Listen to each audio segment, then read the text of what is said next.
With his trusty Moto Guzzi Le Mans as his companion, Chris Donaldson set out to explore the world, leaving behind a city torn apart by sectarian violence.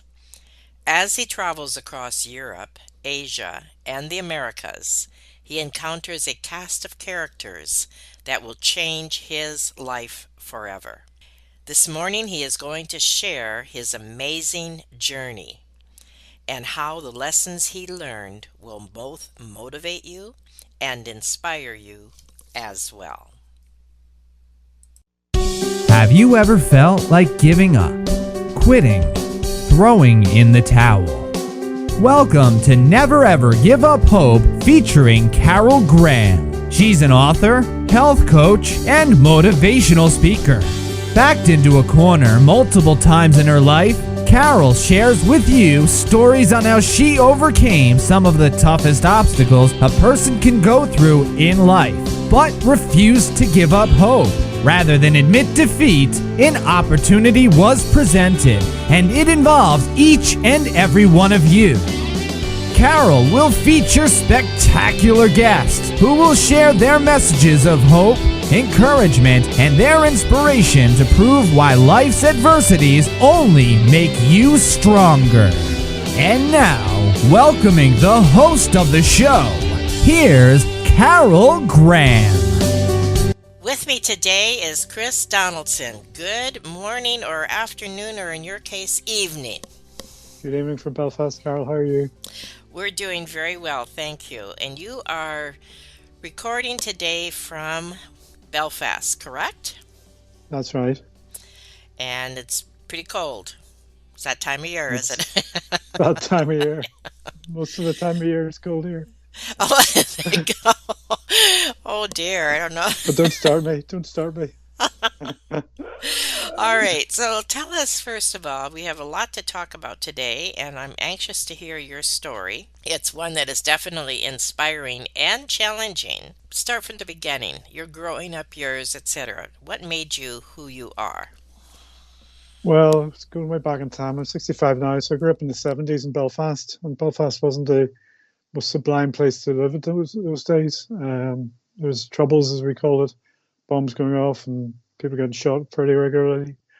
Um, the, I went to school in the centre of town. And it was pretty grim at times. The windows would be all taped up, but the sellotape stopped them blowing in. Any bombs going off nearby. My father's furniture shop was a few hundred yards down the road, and it got blown up regularly. Furniture shops seemed to be a particular favourite for the IRA for some reason. Yeah, I mean, I didn't have an awful. A lot of people had a lot worse time than I did, but it wasn't a great place to live up to grow up. There wasn't much to do. You know, those things were closed. The city centre would have been closed after 7 o'clock at night. Everybody went back to their own areas. So how long did that period last? It started in '69 sort of thing, and it went on really until about '99, I think. It was a Good Wow. Friday Agreement signed. So Wow. basically, most of my early adult, growing up in adult life, didn't know anything better. Hmm. And the funny thing is, when you're a kid, you don't know anything better. You just what you Right. get is what you think is normal. So it's only when you get a wee bit older you realise you look over your shoulder, watch TV, and read books, and think, well, the rest of the world isn't all like this. So there must be something else to see out there, you know. But really, when you're sort of 10 or 15, it's put up with what's going on as being normal. You have a good enough time. Whether you're, I mean, it was a fairly middle class upbringing, so it wasn't as bad as some of Hmm. the areas where it had been quite badly damaged, and so stuff happening every night, people getting thrown out of their homes and so on. So it wasn't as bad as some, but it was not a great place to grow up, really. Was it tense? Like, could you feel the tension? Like, was there fear? Did people live that way? Certainly, a lot of people did. I don't ever remember feeling particularly tense or fearful because I think because when you get used to a situation, you become, I wouldn't say blasé about it, but it does become a norm. So you get used to getting stopped by police and army checkpoints, people pointing guns at you as being a fairly normal situation. Whereas your friends would come over from England or wherever, and I'd be horrified at what was going on. But it was just every day-to-day life for us, you know. So yeah, I got to the age of 15, so I realized there must be about more to life than this. So I decided I wanted to go to Australia. Most of my mates were wanting to get out of town at some stage once they finished their education. I just bought a motorbike, and I read a story about a girl who was riding around the world on a same model of motorbike I had. So I decided that'd be a great way to get to Australia. From then on until I was about finished university at 21, that was my plan, was to head to Australia on my motorbike. I wanted to see a bit of the world on the way rather than just flying there. So just about, I think it was October 79, I left home from Belfast and got as far as London. And those that are old enough will remember that it was just the beginning of November 79 that the Iranian Revolution happened, and the Ayatollah took over the American embassy in Tehran, which is an awful nuisance for those people, but it was a pain in the butt for me as well, because it stopped my journey to Australia after sort of so many years of planning. All of a sudden I got left home and I couldn't had nowhere to go. You know when you're going on a journey or travel adventure that things are going to go wrong, but I didn't quite expect it to go wrong quite so quickly. Oh my goodness, what A happened? couple of days after I left home, you know. So I was basically left with, I had to get out of Europe. It was getting cold. I didn't want to go home after a week, so it would have been too much to go back to my mates, to leave to go around the world and come back a week later saying I only got as far as London. And obviously in those days there was no internet, no online information. So the only information you got was from guidebooks and stuff like that. And all my guidebooks were for Asia and the Far East, had nothing for Africa, and I had really no idea where I was going. So I traveled down Europe, down to Athens, took a boat over to Israel, in my innocence thinking I could just drive across the border into Egypt from there, which was a ceasefire. I couldn't get over the border, couldn't get out of Israel, had to go back to Cyprus and into Syria, which was dodgy, and through the Middle East and into Egypt. How long did that take you? That took a couple of months, I suppose, to work my way out of Europe. And then I went down across the Sahara, through Uganda and down to South Africa in the middle of apartheid. And one of the problems at the time was one of the things that made the trip really was my ignorance really of all things African, all things Middle Eastern, because it was great in a way, because if I'd known what I was going to face, I would never have gone. So innocence is bliss in a way, because of not knowing what I was going to face meant I continued on with the journey. But there was all sorts of hardships that I shouldn't have even attempted, like riding across the desert on an Italian cafe racing motorcycle, which is a bit like taking a Ferrari, towing a caravan across the desert, you know, for those who aren't bikers. It was the wrong bike for the wrong place, but I got over it and kept going. That was just one of the trials and tribulations I faced. Africa in those days is certainly very backward compared to even now. Things just didn't work. There's no petrol in places. The roads were falling apart. A certain amount of danger from the it wasn't far away. Colonies were within the living memory of most people, so the white faces weren't terribly welcome in a lot of places. So I'll just go on. Probably the hardest place to cross was Sudan, because as I say, in the north there was a Sahara Desert, but even further south there was no roads, and I had to travel, I think, 600 or 700 miles with carrying all the petrol that I needed on dirt roads that were like farm tracks, through villages with just literally people, bows and spears beside the road. So it was quite a sort of cultural shock for somebody like myself. So what made you keep going?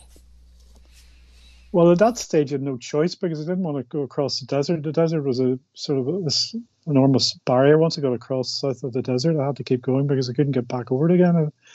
I didn't want to cross it again. I was lucky to be allowed crossing it once. So it was very much at the stage of no going back once you cross that divide.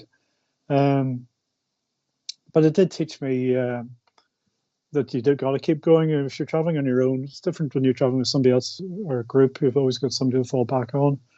But if you're traveling on your own, you very quickly realize that there's only yourself to get you. You've got yourself into the situation, and there's Hmm. only yourself to get Right, yourself out of it right. again. And especially when situations I was up against were, as I say, totally unknown to me because I didn't even have a guidebook of what was. I didn't even know what was the next country was. In fact, at one stage, I drove off the edge of my map between Sudan and Uganda until I met a guy coming up the other way and was able to swap maps with him to see what the next country was. Another ancient history lesson was that Idi Amin was just coming out of Uganda at that stage. They'd just been deposed. Hmm. I mean, in Sudan, if you can imagine, in Sudan, we're going to the embassy to ask them for what the situation is south on the road south, and all they could say was, "Don't go there." But you couldn't go west, you couldn't go north, couldn't go east, so it was the only place to go. Huh. Um, and again, as I say, you do when I think back at what sort of situations I got myself into now, it's sort of pretty horrified. But when you're going from sort of one stage to another and situations unfold, you do get used to them. And what to one person seems horrifying becomes quite normal just to see kids with guns pointing at you at the side of the road. Was that whole trip pretty fearful, or did you really enjoy it as an adventure? Well, somebody said to me that the definition of an adventure is something which is pretty horrible at the time, but you can think back fondly when you're sitting in a pub with a pint in front of you, That's a which perfect is answer. pretty true. Pretty true. So yeah, it was pretty grim at the time. It was times of thinking, "What on earth am I doing here?" Only much stronger words, stronger put than that. Um, but as I say, you just got to keep going sometimes. So you made it, and then what happened? Well, I got as far as Cape Town in South Africa. As I say, apartheid was in the middle of what was going on at that time, so it was quite cut off. And then running out of money, but I managed to get a position on a sailing boat in a yacht race going back to Europe, which was a feat in itself because I had very little sailing experience apart from dinghies. Never been outside of land, certainly. And the yacht race, these are sort of Formula One version of yachts. Where it took about 5 weeks to get back to Europe, racing the whole way. And the sponsor for the race was a shipping company, so they shipped my bike to the States. And at this stage, I'd realized that I wasn't really traveling to Australia at all. I'd forgotten all about it. I was really just traveling for the sake of traveling, which was very sort of good for clearing the mind that you're just living by Mm-hmm, the day mm-hmm. rather than, it's quite unusual in today's life that you, every time we get up in the morning, we plan what we're doing this week, next year, sort of thing. Whereas all I was worried about was happening this afternoon, where I was going to, wasn't even worrying about where I was going to sleep tonight. I was just traveling like a hobo, I suppose, is one of a better word. But it was quite clarifying for your mind just to be able to think as short term as that and live by the day. So you made it to the States? Made the States, yeah, and the bike was a bit of a heap. I haven't gone through Africa, so we went up to your part of the world, up to Seattle, and then up to Vancouver, drove across Canada, and decided, well, the only place to go now is South America. So I stopped in the States, worked for a bit, replenished the coffers. I mean, really, money was my biggest issue, I suppose, at this stage in the game, because I left for a 4 month trip, and at this stage I was away for about a year or so. So everything was penny pinching. Apart from the motorbike had to get the petrol and oil and everything else it had to have, but I was very much the second thoughts. What was left of the money for every day? Eventually made it down to Argentina. Got hepatitis on the way down, and a year and a half later decided I had had enough. I came home and started back into normal life. I had started writing a journal and with an idea of writing a book, but I gave it up shortly after that because somebody else wrote a book, something similar, and I thought, well, there's no point in two people writing a book about riding around the world in a motorbike. Without realizing that he was a 45-year-old journalist and I was a 21-year-old, so my book was completely different from his. So before we talk about your book, I would like to ask you about on your return trip from South America. As you said, you joined the family furniture shop in Belfast. So tell us about that, which over the years you expanded into London and Dublin. And you were also the UK Master Franchisor for a fitness company. So we want to hear about that. You developed a health and fitness franchise and a mobile app in Dubai where you lived for 8 years with your family on a 47-foot yacht. So that's a lot. That's So right. tell us that story Oh, first. there's more. There's more. I suppose I got back. It was a bit messed up. If you're living on your own for a year and a half, traveling, as I say, around the world, it sort of messes with your head a bit. I've spoken to other people who've done something similar. It sort of takes you a while for normal life to resume, and you either have to fit in or fit out, get into. So I decided to get my head down and work in the business and develop it as best I could. Um, and you wouldn't have thought that traveling around the world on a motorbike would give you life experiences that would be useful in business, but over the reflection, looking back, and many of the things uh, I've done them because of sort of experiences I've had to make me able me to keep going and go in a different direction than most of my friends and most of my associates have. But yes, family business was an old family furniture shop. It's a local furniture shop, if you like. So I opened in the 80s. There was still a lot of trouble in Belfast. So I opened a shop in Dublin, really, I suppose, in case our place in Belfast had been blown up several times. So it was Oh my word. have a second property, a second business to fall back on if we needed to. But that went well, and eventually opened another shop in London. I suppose, come around about the end of the last century, 2000-ish, I realised that properties were probably business.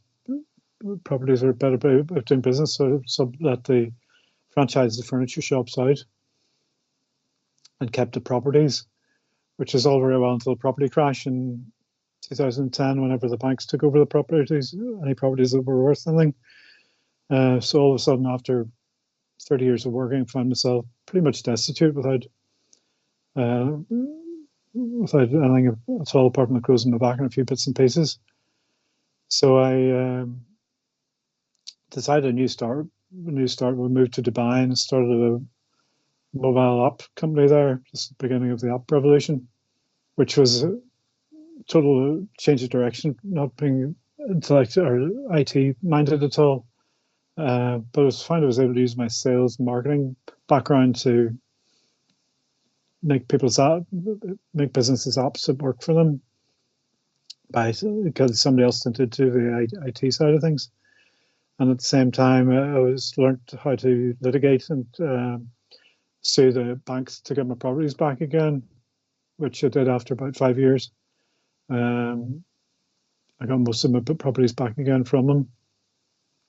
Uh, and there's plenty of times during that process that I was back to the wall, wondering where do I go next. Hmm.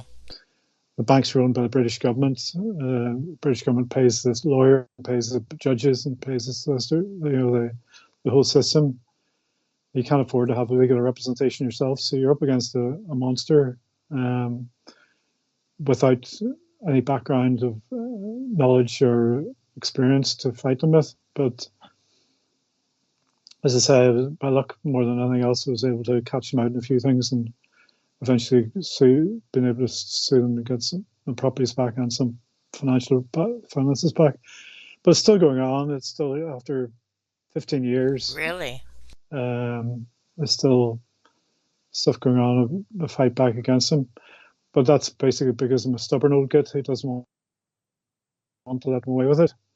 Even though I got my properties back, they did spoil I suppose what should have been the most profitable years of my business life. I should have been building and preparing myself for old age financially.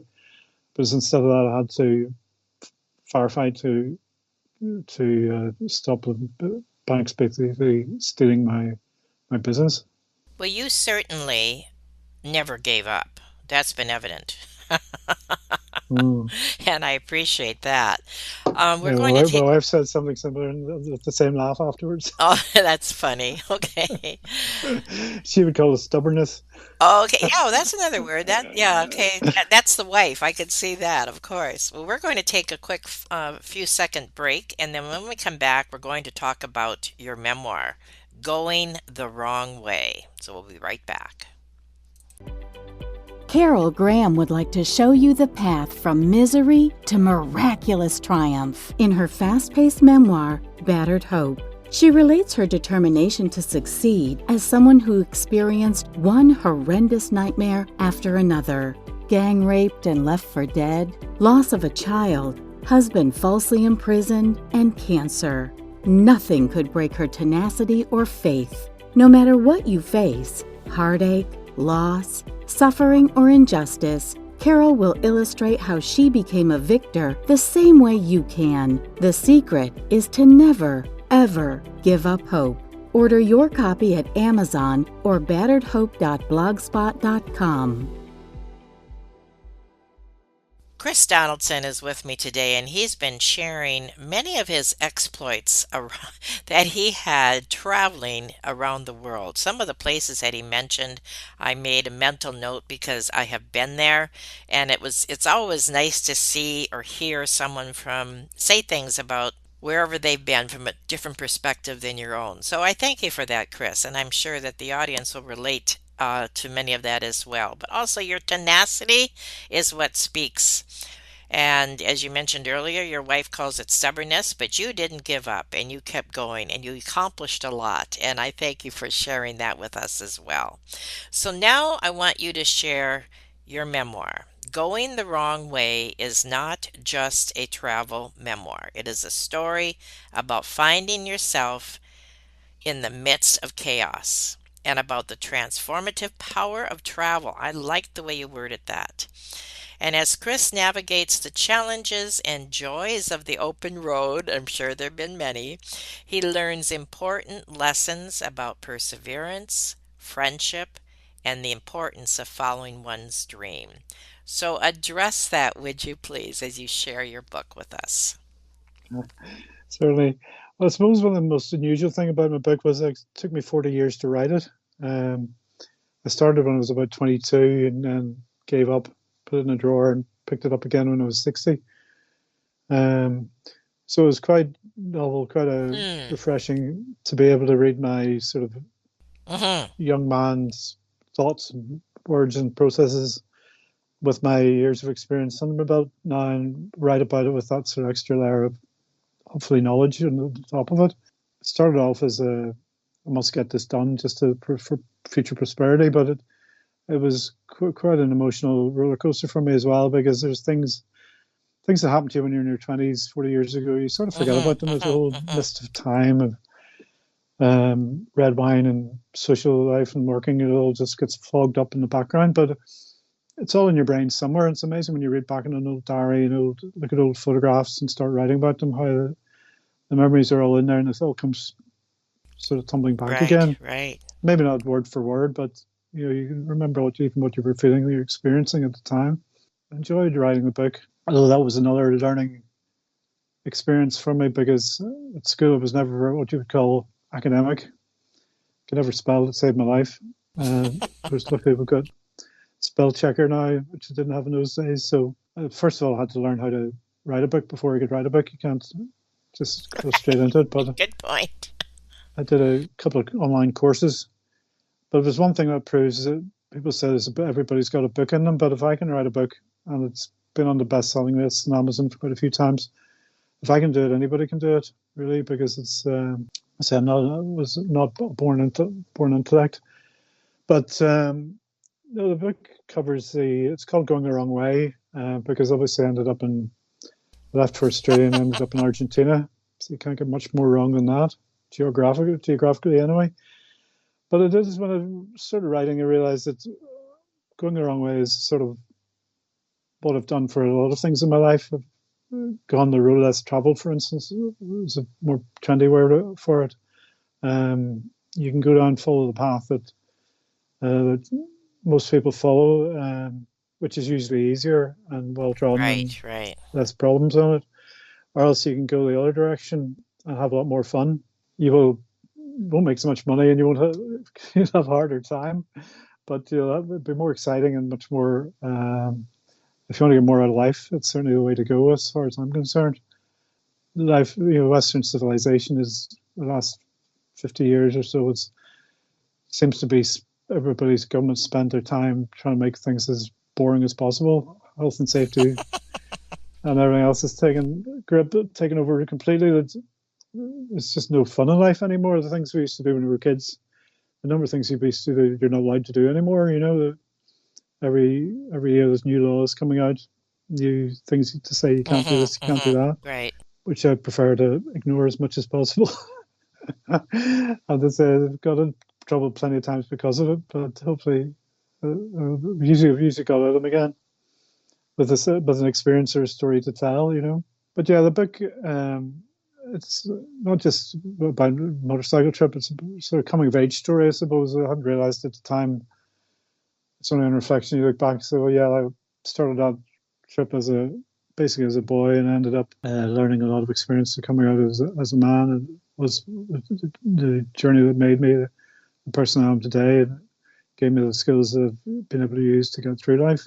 And what would be a highlight, do you think, of the book that would really appeal to others? Well, there's different areas of it. I mean, there's a big motorcycle readership, like the story from the bike point of view. But as I say, there is growing up and just coming to terms with what's happening in your life, and how things change, and how you can improve yourself by being on your own, I think, as much as anything else. If you're with people all the time, again, in your day-to-day, most people, you're at work, you're with your family, you're on a bus or with your friends going out for a drink, whatever. There's always people about you in your life, most people's lives. It's only when you're going out on your own, turning up in a town or a city or village without knowing anybody at all, you have no choice but to either sit on your own or go out and meet people. But it also gives you time to reflect and discover yourself, I suppose. And I think that's one of the things that people enjoy about it.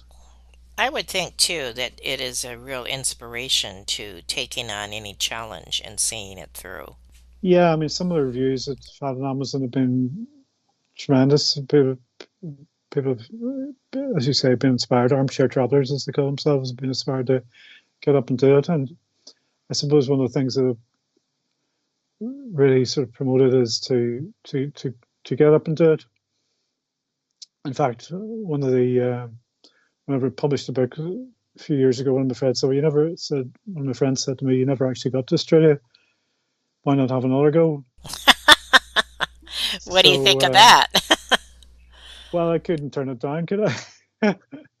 So I still had the same motorbike. I kept it over the years. So I thought I'll have to take my old Moto Guzzi Le Mans. So 2 years ago, two of us left on route to Australia. Oh, my We both word. have jobs and families, so we did it in 2 week legs and drove for 2 weeks and left the bikes where we were, and I flew back home, went back to work for 2 months, and then flew out again 2 or 3 months later. Oh, my goodness. Wow. So I was able to recreate the journey that I never took. Fortunately, the guy who talked me into doing it gave up after the second leg. So I ended up unintentionally doing that on my own as well. So I finally got to Iran, finally saw the American embassy in Tehran, which is still all boarded up, same as it was in 1979. And drove across Pakistan into India and Nepal, and flew the bike to Australia, or flew out to meet it last year. And finally got to see the Golden Gate, see the Sydney Opera House and the Harbour Bridge, and finally get to Australia. So it was a 43-year journey completed finally. Any journeys up and coming? Fellas sort of say journey's a bit like traveling is a bit like it's like a love affair. Once you've finished, the best way of getting over one finishing is to start another one. So the bike's now in Melbourne, Australia. So I hope to go out, pick it up, and finish the journey by taking it around the world, by taking it to West Coast America, and driving across the States, seeing a few old buddies on the way, and then bringing it back to Europe. And when do you plan on doing that? Hopefully this year, if we can get back together. As I say, I'm 65 now. I've got a bit more time in my hands, a bit more money than I had when I was 21, but I still got families, I've got kids at school, stuff like that. So it's a matter of, there's always, I think these things, there's never an easy way of doing it. There's always some reason that you shouldn't do it, whether it's it's safety, whether it's your family telling you not to do it, whether it's time or money. But if you put your mind to it, there's always a way to get around these things. As I say, we didn't have time to take 3 months off our lives to go to Australia in one go, so we did it in 6 goes. So there's always a way to do these things if you sit down. It's a problem there. 99% of the time, the problem is just something that needs to be solved. As I mentioned earlier, this has definitely been inspiring, and I think also created the desire to step out. So inspiring beyond just a feel-good, but motivating to step out to do the exploits that you always wanted to do, not hold back. And I think you're a testimony too. You're never too old to do it. And you're still a young man. You've got lots more journeys in you. So, Well, I don't go quite so fast or quite so far. right, of course, of course. I don't go out and party after a hard day's Yeah. drive anymore. I just go to bed with a cup of cocoa. Oh, there you go. Okay. Well, again, this has been very, very interesting. As I mentioned, I did relate to some of the things that you were sharing about the places that you went, and I'm sure the audience will as well. Is there anything you would like to add just in conclusion? Well, just on your motivation and sort of side of things, it's to get people off their butts to do things. Good. I think people tend to overthink situations too much these days. Think a bit spend too much time thinking about reasons not to do something rather than thinking of the reasons that they should do them. And sometimes you're better just not thinking about it at all, just going and doing it. But just don't come back to me and give off when it all goes wrong for you. Yeah. I like that. That's really good. Say that again. Don't dwell on the reasons why not to do it, but Think about why you should do it. think about why you should do it. Excellent, excellent place to stop. And thank you again, Chris, for being on Never Ever Give Up Hope. I look forward to your book. I look forward to sharing, and I'm sure the audience will appreciate your story. It's been a pleasure. Thank you for listening to Never Ever Give Up Hope, featuring Carol Graham. Did you know that most people succeed because they are determined to? Quitting was never an option. Carol loves your comments and will respond to each one. So please subscribe and review this podcast. A rating of 5 stars would be outstanding and appreciated. Remember, if you are still here, there is always hope.